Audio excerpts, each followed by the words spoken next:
2024 IPL auction ముగిసింది. మరి ఏ team auction లో బాగా పర్ఫామ్ చేసింది?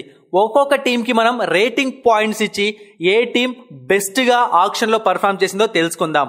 అయితే ఐపీఎల్ అప్డేట్స్ కోసమైనా, మ్యాచ్ ప్రిడిక్షన్స్ కోసమైనా, క్రికెట్ స్టాట్స్ కోసమైనా, మీ నాలెడ్జ్ పెంచుకోవడానికైనా క్రికెట్ పరంగా తప్పకుండా వెళ్ళి తెలుగు బస్ టెలిగ్రామ్ ఛానల్లో జాయిన్ అవ్వండి. డిస్క్రిప్షన్ బాక్స్ లో లింక్ ఉంది, అస్సలు మిస్ అవ్వకండి. రాజస్థాన్ రాయల్స్ వీళ్లకు 10 కి 5 పాయింట్స్ ఇవ్వచ్చు మనం. దానికి కారణం ఏంటి అంటే లాస్ట్ ఇయర్ లో కూడా వీళ్ళకు ఒక మంచి ఆల్రౌండర్ అవసరం వచ్చింది. అప్పుడు జేసన్ హోల్డర్ ని తీసుకున్నారు. అయితే వీళ్ళు అనుకున్నట్టుగా తను పర్ఫామ్ చేయలేదు. ఈ ఇయర్ కూడా ఆక్షన్ కి ఒక మంచి ఆల్రౌండర్ కోసమే వెళ్లారు. కానీ ఈసారి కూడా వాళ్ళు వాళ్ళ జాబ్ ని కంప్లీట్ గా చేయలేకపోయారు అనిపిస్తోంది. దానికి కారణం రావ్మెన్ పావెల్ ని టీంలోకి తీసుకోవడం. అయితే రావ్మెన్ పావెల్ ఒక మంచి ఆల్రౌండర్ అయినప్పటికీ అతను ఎక్కువగా బ్యాటింగ్ డిపార్ట్మెంట్ పైన ఫోకస్ చేస్తాడు. సో బౌలింగ్ లో ఎక్కువగా ఎకానమీని మెయింటైన్ చేయలేడు. సో పూర్తిగా వీళ్ళు అనుకున్న పని అయితే ఆక్షన్ లో చేయలేకపోయారు. అందుకే వీళ్ళకు 5 పాయింట్స్. లక్నో సూపర్ జైంట్స్ వీళ్లకు 10 కి 8 పాయింట్స్ ఇచ్చేయచ్చు. ఎందుకంటే లక్నో సూపర్ జైంట్స్ టీంలో చాలా మంది ఆల్రౌండర్స్ ఉన్నారు. ఈ ఇయర్ కూడా మళ్ళీ వాళ్ళు దాన్ని రిపీట్ చేశారు. ఆక్షన్ లో శివం మావిన్ తీసుకున్నారు 6.4 crores కు. అండ్ అలాగే తమిళనాడు ప్రీమియర్ లీగ్ లో బాగా పేరొందిన లెఫ్ట్ ఆర్మ్ స్పిన్నర్ అయిన ఎం సిద్ధార్థన్ కూడా తీసుకున్నారు 2.4 crores కు. సో వీళ్ళైతే వీళ్ళ స్క్వాడ్ ని మరింత బలపరుచుకున్నారు ఈ ఇద్దరితో. ఎందుకంటే వీళ్ళు కేవలం బ్యాకప్ ప్లేయర్స్ కోసం మాత్రమే ఆక్షన్ కి వెళ్లారు. నెక్స్ట్ ముంబై ఇండియన్స్ వీళ్లకు కూడా 10 కి 8 పాయింట్స్ ఇవ్వచ్చు. ఎందుకంటే వీళ్లకు ఏదైతే వీక్నెస్ ఉందో ఆక్షన్ కి వెళ్లి దాన్ని పూర్తిగా క్లియర్ చేసుకొని వచ్చారు. మంచి ఫాస్ట్ బౌలర్స్ కావాలనుకున్నారు. గెరాల్డ్ కోడ్జిన్ తీసుకున్నారు 5 crores కి. అలాగే శ్రీలంక బౌలర్ అయిన దిల్షన్ మధుశంకర్ కూడా తీసుకున్నారు. నువాన్ తుషారన్ తీసుకున్నారు 4.8 crores కు. టీంలో ఆల్రెడీ జస్ప్రీత్ బుమ్రా ఉన్నాడు, జేసన్ బెహ్రెండ్రాఫ్ ఉన్నాడు.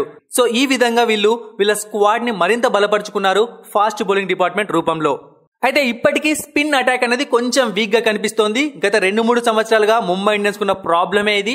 మేబీ మెగా ఆక్షన్ లో దీన్ని వీళ్ళు క్లియర్ చేసుకునే అవకాశం ఉంది నెక్స్ట్ ఇయర్. పంజాబ్ కింగ్స్ వీళ్లకు 7 పాయింట్స్ ఇవ్వచ్చు 10 కి. ఎందుకంటే వీళ్ళు ఆక్షన్ లో కొంతమంది ప్లేయర్స్ కొనుక్కున్నారు. అయితే ఆ ప్లేయర్స్ వల్ల వీళ్ళకు స్క్వాడ్ బలం పెరిగింది లేదు, లూజ్ అయింది లేదు. ఆ విధంగానే వీళ్ళ ఆక్షన్ జరిగింది. హర్షల్ పటేల్ ని 11.75 crores కొనుక్కున్నారు. మేబీ ఇది రాంగ్ స్టెప్ అయి ఉండొచ్చు. కానీ చెప్పాను కదా, వీక్ అవ్వచ్చు, ప్లస్ అవ్వచ్చు. గేమ్స్ స్టార్ట్ అయితేనే చెప్పగలం. బట్ ఆక్షన్ వైజ్ మాత్రం వీళ్ళకు 8 పాయింట్స్ ఇవ్వచ్చు. రిలే రసౌన్ తీసుకున్నారు 8 crores కి. ఇంకా చాలా మంది డొమెస్టిక్ ప్లేయర్స్ తీసుకున్నారు బ్యాకప్ గా. ఇక నెక్స్ట్ ఆర్సీబీ. ఈసారి ఆక్షన్ లో వీళ్ళు చాలా తప్పులు చేశారు. లాస్ట్ ఇయర్ బెస్ట్ ఆక్షన్ చేసిన వీరు ఈసారి మాత్రం జస్ట్ 4 పాయింట్స్ మాత్రమే ఇవ్వగలం 10 కి. ఎందుకంటే బ్యాటింగ్ డిపార్ట్మెంట్ చాలా అంటే చాలా బలంగా కనిపిస్తోంది ఆర్సీబీది. కానీ బౌలింగ్ డిపార్ట్మెంట్ వీక్ గా కనిపిస్తోంది. అల్జరీ జోసెఫ్ ను 11.5 crores కు తీసుకున్నారు. టామ్ కరన్ ను 1.5 crores కు తీసుకున్నారు. లాకీ ఫెర్గుసన్ ను 2 crores కు తీసుకున్నారు. అండ్ అలాగే వనిందు హజరంగా లేడు కాబట్టి వీళ్ళ స్పిన్ డిపార్ట్మెంట్ ఎక్కువగా కరణ్ శర్మ పైన ఆధారపడే అవకాశం ఉంది. సో లూప్ హోల్స్ అనేవి బౌలింగ్ డిపార్ట్మెంట్ లో ఆర్సీబీకి ఎక్కువగా కనిపిస్తున్నాయి. కానీ తీసుకున్న వాళ్ళు బాగా పర్ఫామ్ చేస్తే ఆర్సీబీకి అది అదృష్టమే అవుతుంది. ఇక నెక్స్ట్ కోల్కతా నైట్ రైడర్స్ వీళ్ళు మిచెల్ స్టార్క్ ని 24.75 crores పెట్టి తీసుకున్నారు. కానీ వీళ్ళకు వచ్చే పాయింట్స్ మాత్రం 6 నా అభిప్రాయం ఇది. బౌలింగ్ డిపార్ట్మెంట్ చాలా వీక్ గా కనిపిస్తోంది. స్టార్క్ ఒక్కడే మనకు స్టార్ బౌలర్ గా కనిపిస్తున్నాడు ఫాస్ట్ బౌలింగ్ డిపార్ట్మెంట్ లో. అండ్ వీళ్ళు స్టార్ కి బ్యాకప్ గా గస్ అట్కిన్సన్ ని తీసుకున్నారు. సునీల్ నరేన్ కి బ్యాకప్ గా ముజీబుర్ రెహమాన్ ని తీసుకున్నారు. అండ్ వికెట్ కీపర్స్ రూపంలో ఓన్లీ ఒక్క ఇండియన్ వికెట్ కీపర్ మాత్రమే వీళ్ళ స్క్వాడ్ లో ఉన్నాడు. అది కూడా కేఎస్ భరత్ మాత్రమే. ఢిల్లీ క్యాపిటల్స్ వీళ్లకు 5 పాయింట్స్ వస్తాయి 10 కి. దానికి కారణం ఏంటి అంటే వీళ్ళు చాలా మంది ప్లేయర్స్ ని ఆక్షన్ లోకి రిలీజ్ చేశారు. సో తక్కువ అమౌంట్ తో ఎక్కువ ప్లేయర్స్ ను కొనుక్కోవాలి అన్న స్ట్రాటజీ వీళ్ళది పూర్తిగా ఫెయిల్ అయిపోయింది. హ్యారీ బ్రూక్ ని తీసుకున్నారు 4 crores కి. బట్ అతని ప్లేయింగ్ 11 లో ఎక్కడ సెట్ చేసుకుంటారో ఎవరికి అర్థం కావట్లేదు. అండ్ నెక్స్ట్ జై రిచర్డ్సన్ ని తీసుకున్నారు 5 crores కి. అండ్ ఆల్రెడీ వీళ్ళ టీంలో అన్రిచ్ నాట్జే ఉన్నాడు, లుంగి ఎంగిడి ఉన్నాడు. అండ్ ఇండియన్ పేసర్స్ చాలా మంది ఉన్నారు. సో జై రిచర్డ్సన్ ని తీసుకోవడం మాత్రం టీమ్ కి మైనస్ అవుతుంది. ఎక్కడ ప్లస్ అయ్యే ఛాన్స్ కనిపించట్లేదు.